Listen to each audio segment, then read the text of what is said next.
आज आपण बघणार आहे जूल थॉम्पसन्स इफेक्ट, ज्याला आपण थ्रोटलिंग प्रोसेस असे सुद्धा म्हणतो.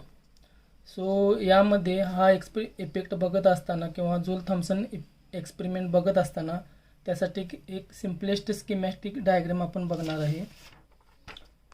सो ही आहे simplest schematic diagram for Joule-Thomson effect. So it contains two compartment. This is a one compartment, this is a second compartment. These two compartments are separated by a porous plug. So now pressure at compartment 1 is maintained with the help of piston. This is a piston at constant pressure P1. म्हणजे या ठिकाणी दोन compartment आहेत, एक compartment हे आहे आणि एक कंपार्टमेंट हे आहे. सो अशी दोन कंपार्टमेंट जी काय केलेले आहेत, पोरस प्लगच्या सहाय्याने काय केलेले आहेत, सेपरेट केलेले आहेत. सो कंपार्टमेंट 1 मधील जे प्रेशर आहे ते P1 हे एका पिस्टनच्या सहाय्याने काय केलेलं आहे, मेंटेन केलेलं आहे. आणि प्रेशर ॲट कंपार्टमेंट 2 म्हणजे ह्या कंपार्टमेंटमध्ये काय केलेलं आहे, P2 इतकं प्रेशर काय केलेलं आहे, मेंटेन केलेलं आहे ह्या पिस्टनच्या सहाय्याने. So here pressure P1 is greater than P2. म्हणजे आपल्याला प्रेशर अशी चूज करायचे आहेत की pressure P1 is greater than P2. म्हणजे कंपार्टमेंट 1 मधील जे प्रेशर आहे हे कंपार्टमेंट 2 मधल्या प्रेशरपेक्षा काय पाहिजे, हायर पाहिजे. So due to this pressure difference gas will expand. So काय होणार, प्रेशर जे जास्त झाल्यामुळे काय होणार, गॅस एक्सपांड होणार from this compartment 1 to compartment 2. म्हणजे इथून गॅस कंपार्टमेंट 1 मधून कंपार्टमेंट 2 मध्ये जाणार आहे थ्रू पोरस प्लग.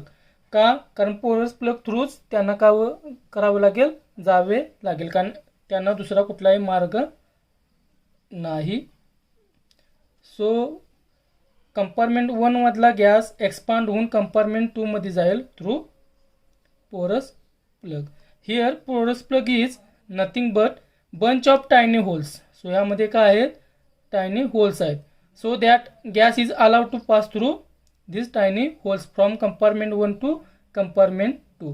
होल्स असल्यामुळे गॅस इझिली काय होईल, त्यामधून एक्सपांड होऊन कंपार्टमेंट 2 मध्ये जाईल.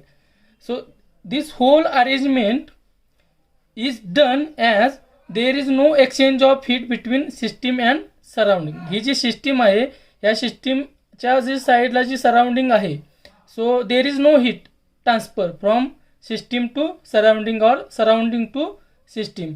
So whole experiment is done in insulated condition, that is there is no exchange of heat between system and surrounding. So whole process is called as adiabatic process. That means dq equal to 0. That is therefore here dq equal to 0 because no transfer of heat from system to surrounding or surrounding to system. So gas is allowed to expand through porous plug. Gas is allowed to expand through porous plug. So such expansion of gas is called as throttling process. Throttling process म्हणजे का, की expansion of gas through porous plug, आणि त्या एक्सपान्शनला आपण गॅसच्या काय म्हणतो, throttling process असे म्हणतो. आता आपण काय बघणार आहे, theory behind of this experiment बघणार आहे. सो यामध्ये दोन कंडिशन्स आहेत, दोन स्टेट्स आहेत. पहिले आहे ते इनिशियल स्टेट आहे आणि दुसरे आहे ते फायनल स्टेट आहे. सो इनिशियली आपण काय करणार आहे, हा पिस्टन्स काय करणार आहे, पुश करणार आहे. अँड काय या ठिकाणी होणार, the volume of gas goes from V1 to 0. या ठिकाणी बघा आपण पुश केल्यानंतर इथून व्हॉल्यूम काय झालं, V1 टू 0 झालं. पण या ठिकाणी जे प्रेशर आहे ते काय असणार आहे, कॉन्स्टंट असणार आहे. कशाला, P1ला. म्हणजे या ठिकाणी जरी व्हॉल्यूम चेंज होत असलं तर या ठिकाणचं जे प्रेशर असणार आहे कॉन्स्टंट असणार. म्हणजे इनिशियल कंडिशनला बघा, इनिशियल स्टेटला आपल्याला प्रेशर कंपार्टमेंटचं किती असणार आहे, P1, व्हॉल्यूम किती असणार आहे, V1, and internal energy U1 असणार आहे. सो ज्यावेळी आपण पिस्टन्स काय करणार, हा पुश करणार, ज्यावेळी पिस्टन्स पुश केला की त्याचे व्हॉल्यूम काय होणार, चेंज होणार. म्हणजे 0 टू सॉरी V1 टू 0 होणार. पण ही प्रोसेस होत असताना जे प्रेशर आहे त्या ठिकाणचे P1 जे प्रेशर आहे ते होल प्रोसेस काय राहणार आहे, कॉन्स्टंट राहणार आहे. आणि फायनल स्टेटला बघा, सो फायनल स्टेटला काय होणार आहे, द पिस्टन्स RHS पिस्टन, हा पिस्टन्स काय होणार आहे, इज पुश्ड आउट, म्हणजे बाहेरच्या साईडला काय केला जाणार आहे, गॅस पुश केला जाणार आहे. सो या ठिकाणी V2 इतका आपल्याला, म्हणजे या ठिकाणी इनिशियली आपल्याला व्हॉल्यूम किती होतं, 0 होतं. ते कसं असणार आहे, 0 टू V2 इतका आपल्याला व्हॉल्यूम भेटणार आहे. आणि या ठिकाणी आपल्याला कॉन्स्टंट प्रेशर भेटणार आहे. पण हे प्रेशर आहे, हे पहिल्या कंपार्टमेंटमध्ये जे प्रेशर आहे याच्यापेक्षा काय आहे, लोअर आहे. सो ही जी होल प्रोसेस होत असताना या ठिकाणी काय होत असतं, वर्क डन होत असतं. तो सुरुवातीला काय आहे, गॅसवरती वर्क होतं आणि दुसऱ्या फायनल स्टेटमध्ये काय करतं, गॅस सिस्टीमवरती वर्क करतं. So work done on the gas here and here work done by the gas.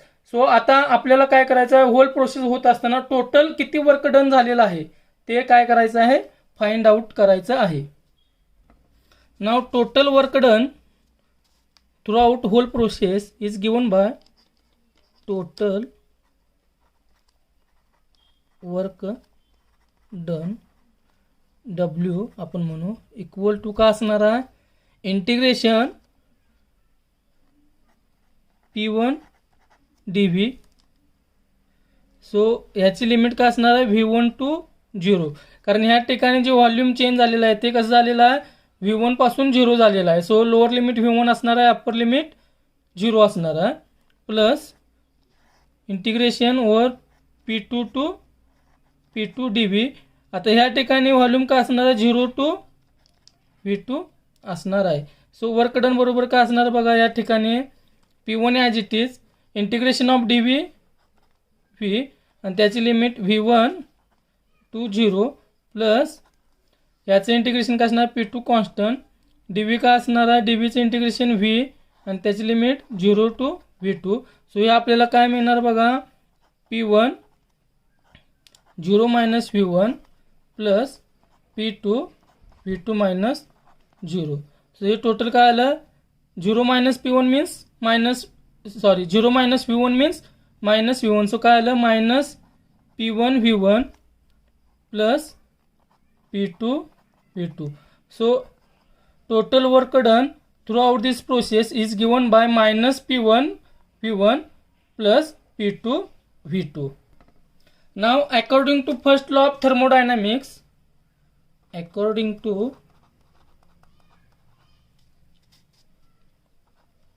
first law of thermodynamics,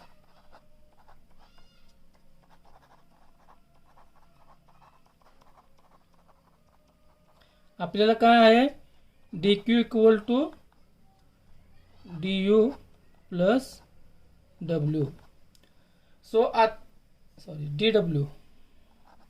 so आता या ठिकाणी बघा आपल्याला काय मिळणार, dq किती असणार आहे ॲडिबॅटिक प्रोसेसमध्ये, dq इक्वल टू 0, कारण whole process is adiabatic because here is condition that system is insulated, so no heat transfer from system to surrounding or surrounding to system.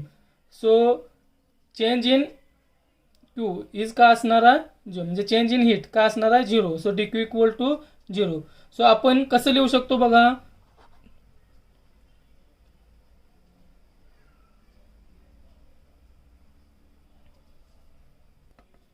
du plus w equal to 0.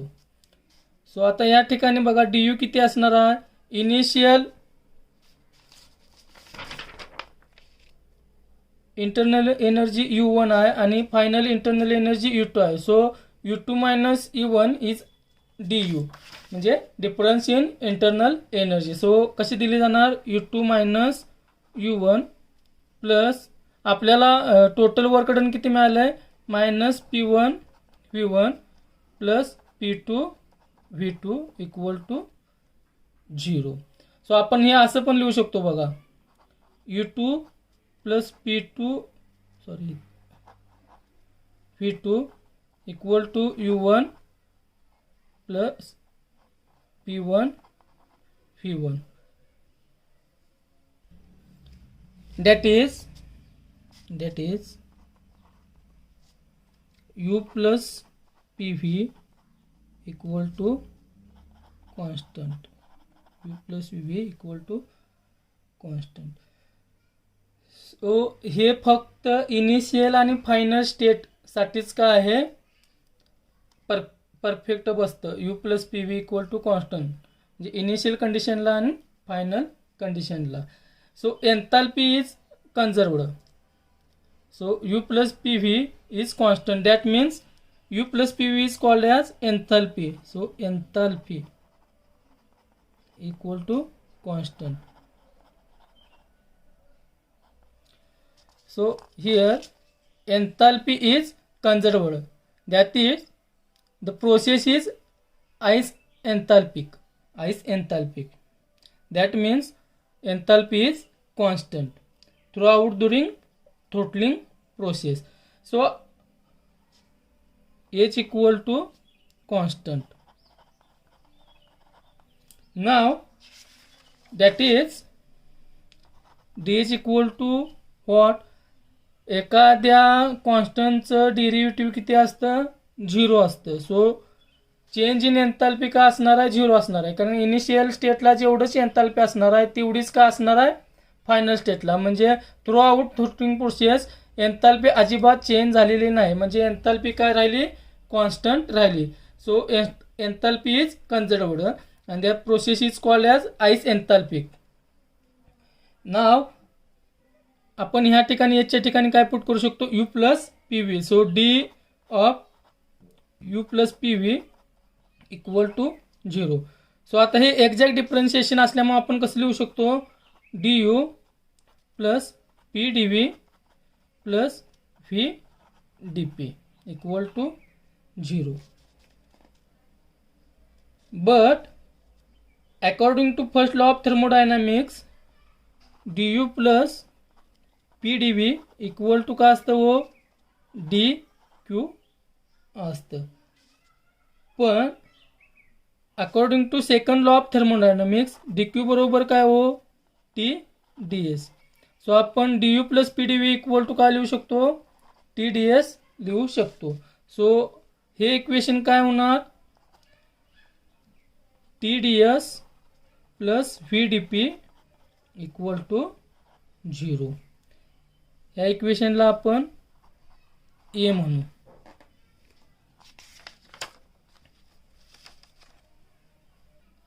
Now consider entropy is a function of P and T. So entropy is function of P and T. Since D S is perfect differential आपण काय लिहू शकतो बघा, D S equal to do S upon डो T at constant pressure D T plus do S upon do P at constant temperature D P. So equation A becomes as hence equation A becomes as काय होईल हो, equation 1. So by putting this equation in equation A, what will we get?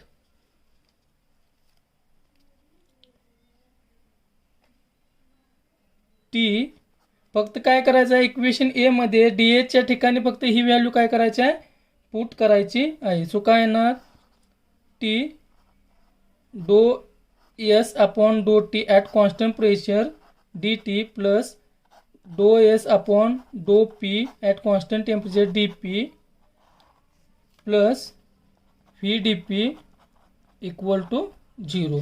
आता आपण काय करू, T ना आत multiply करू. So T into do S upon डो T at constant pressure D T plus T into do S upon do P at constant temperature D P plus V D P equal to 0.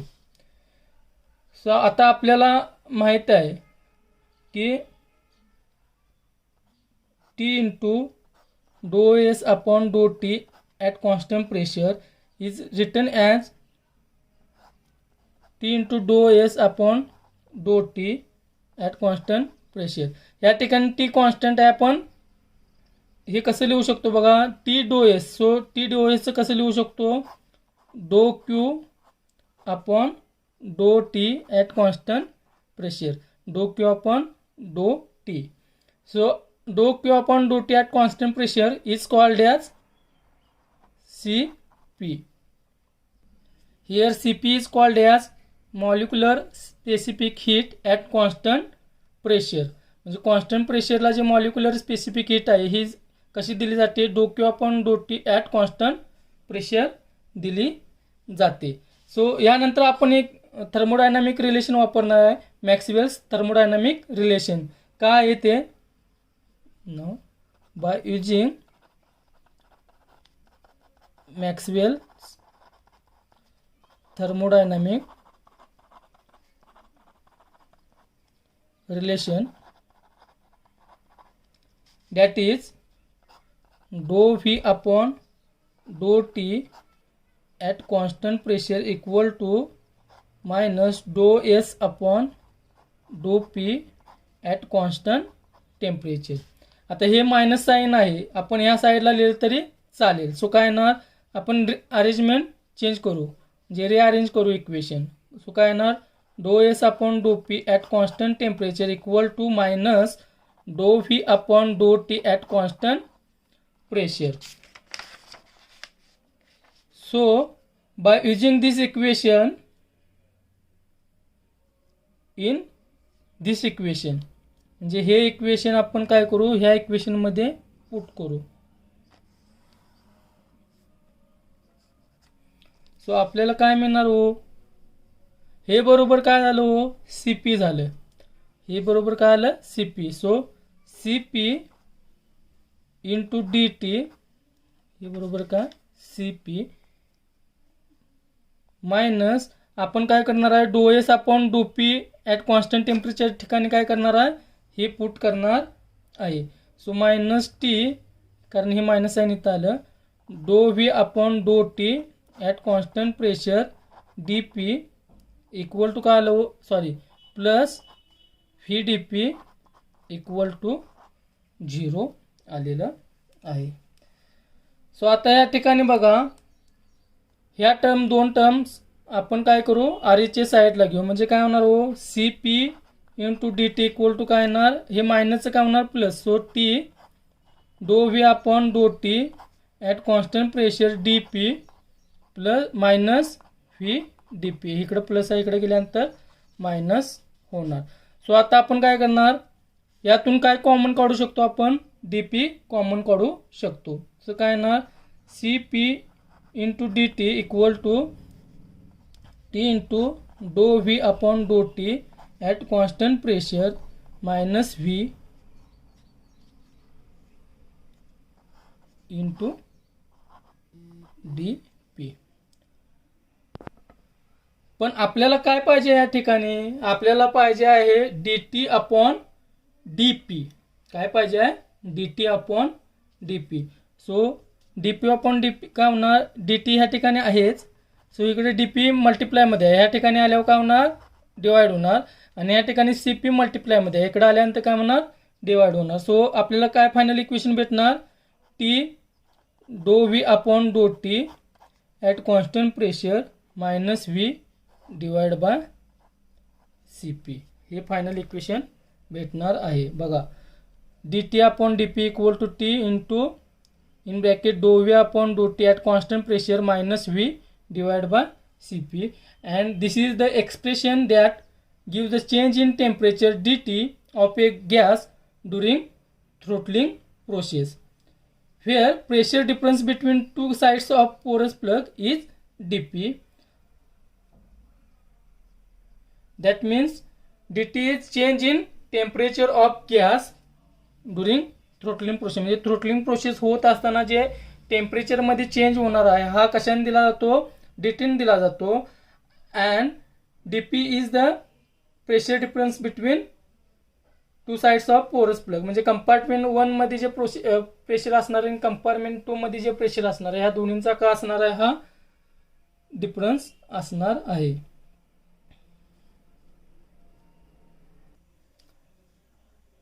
Here do T upon do P at constant enthalpy जे आपण काढलेले आहे, T into do V upon डो T at constant pressure minus V divide by C P is called as mu, and mu is called as Joule-Thomson coefficient. So Joule-Thomson coefficient is given by dou T upon dou P at constant enthalpy. कारण throughout throttling process enthalpy काय राहते, constant राहते. That is ratio of change in temperature with respect to change in pressure at constant enthalpy is called as Joule-Thomson coefficient. आता आपण दोन cases बघणार आहे. पहिली आहे ती फॉर आयडियल गॅस आणि दुसरी आहे फॉर रिअल गॅस. सो आज आपण काय बघणार आहे, for case first for ideal gas. So for ideal gas Joule-Thomson effect आहे तो कसा आहे, म्हणजे त्याचं स्वरूप काय आहे ते आपण काय करणार आहे, चेक करणार आहे. सो या ठिकाणी बघा, for ideal gas P V equal to काय असतं, P V equal to ideal gas equation P V equal to R T असतं.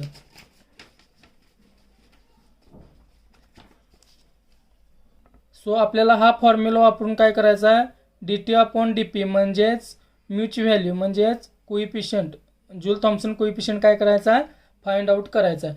सो हे करत असताना आपल्याला सुरुवातीला कोणती व्हॅल्यू फाइंड आउट करायची आहे, डो व्ही अपॉन डो टी ॲट कॉन्स्टंट प्रेशर, म्हणजे वर जे इक्वेशन आपल्याला मिळालेलं आहे D P upon D V equal to R T, यामध्ये पी काय आहे, कॉन्स्टंट आहे. सो आता आपण काय करणार, simply with respect to T व्हॉल्यूमचं काय करणार आहे, डेरिव्हेटिव्ह घेणार आहे. सो काय येणार बघा, P as it is d V upon डो T equal to R into d T upon डो टी. सो हे काय झालं, 1 झालं. सो या ठिकाणी पी मल्टिप्लायमध्ये इकडे गेल्यानंतर काय होणार, डिवाइड होणार. सो डो व्ही अपॉन डो टी, प्रेशर काय आपण ठेवलं आहे, कॉन्स्टंट ठेवलं आहे. सो इक्वल टू काय येणार, आर डिवाइडेड बाय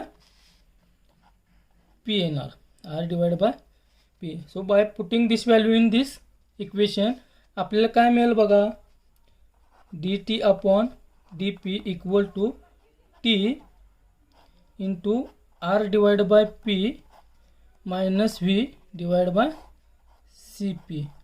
पण ह्या ठिकाणी बघा आपल्याला इक्वेशन काय, P V equal to R T.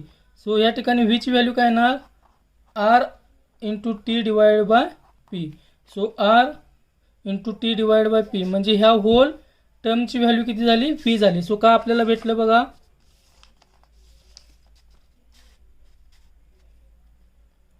D T upon D P equal to V minus V divide by C P. So 0 divide by C P, कारण V minus V 0, that is equal to 0. म्हणजे आपल्याला काय भेटलं हो, D T upon D P equal to 0. That means Joule-Thomson coefficient किती आहे, 0 आहे. Thus for an ideal gas Joule-Thomson effect is 0. So for an ideal gas Joule-Thomson effect is 0. That's it. So आपण या ठिकाणी थांबू. उद्या आपण केस सेकंड रिअल गॅस काय करू, चेक करू. म्हणजे रिअल गॅससाठी Joule-Thomson इफेक्ट किती आहे हे आपण काय करायचं आहे, फाइंड आउट करायचं आहे. थांबू आपण या ठिकाणी.